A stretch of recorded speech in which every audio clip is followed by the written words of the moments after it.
עושה שלום במרומיו. תנו, יקבלו. לא יתנו, לא יקבלו. חברים, החדשות טובות. התחלנו לבלום את הדלתא. ילדינו מסתכלים עלינו. מה אנחנו רוצים שהם יראו? Radio J.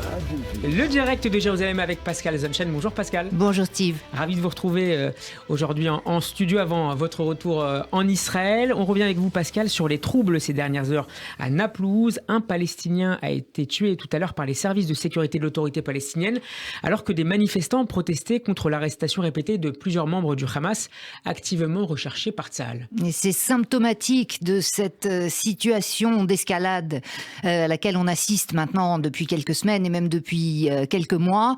C'est donc là, cette fois-ci, bien une opération des services de sécurité de l'autorité palestinienne. Donc d'arrestation d'un Palestinien recherché, du Hamas, qui a donné lieu à des affrontements armés dans la Casbah de Naplouse au cours de la nuit. Des émeutes qui ont donc fait un mort, un Palestinien tué d'une balle dans la tête, dont d'ailleurs on ne connaît pas l'origine. Est-ce que c'était des snipers du Hamas ou d'autres organisations? Est-ce que c'était ceux des services de sécurité palestiniens?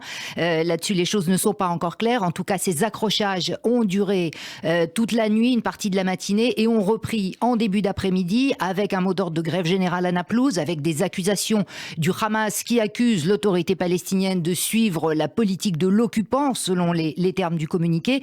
Et plus intéressant, les émeutes qui ont lieu en ce moment dans la Casbah de Naplouse ne sont pas dirigées par le Hamas, mais par le Fatah, donc le parti de Mahmoud Abbas. Donc il y a là vraiment des luttes d'influence qui sont en train d'émerger au sein même du Fatah et peut-être en pensant aussi à la succession de Mahmoud Abbas. Exactement, de ce qui pourrait sortir de l'après Mahmoud Abbas. Pascal, que sait-on du profil de l'homme qui a été arrêté, Moussab Chtaïeh? Là aussi, c'est intéressant et à rapprocher justement des opérations successives de Tsahal, notamment celle qui a été publiée hier concernant ce réseau démantelé à Naplouse et à Hébron d'activistes du Hamas recrutés justement sur place depuis Gaza pour fomenter des attentats. Eh bien, Moussab Abou Chtaïeh, l'activiste du Hamas qui a été arrêté cette nuit, faisait justement partie de ces espèces d'officiers recruteurs qui cherchent au sein de la jeunesse palestinienne des candidats terroristes pour lancer des attentats contre Israël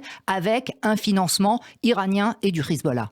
En quelques secondes, Pascal, pour terminer, comment Israël réagit et suit de près cette situation inflammable en Judée-Samarie? D'autant plus inflammable que cette opération est d'une certaine manière la conséquence des avertissements répétés et de plus en plus pressants des dirigeants israéliens à l'égard de l'autorité palestinienne, à savoir que Tsahal est à deux doigts de lancer une opération d'envergure et qu'il faut donc que l'autorité palestinienne reprenne impérativement sa présence à l'intérieur des agglomérations palestiniennes. C'est de son propre intérêt, comme l'est d'ailleurs l'arrestation de cet activiste du Hamas cette nuit, puisque c'est autant une menace pour Israël que pour la stabilité du régime. Avec deux théâtres, Pascal, particulièrement chauds, Jenin et Naplouse. Jenin où d'ailleurs ce matin, à la suite de cette opération, des tirs ont été tirés contre le bâtiment du gouvernement de l'autorité palestinienne, la Moukata, à Jenin. Merci beaucoup Pascal pour cet éclairage à réécouter en podcast sur radioj.fr et en vidéo sur notre page YouTube.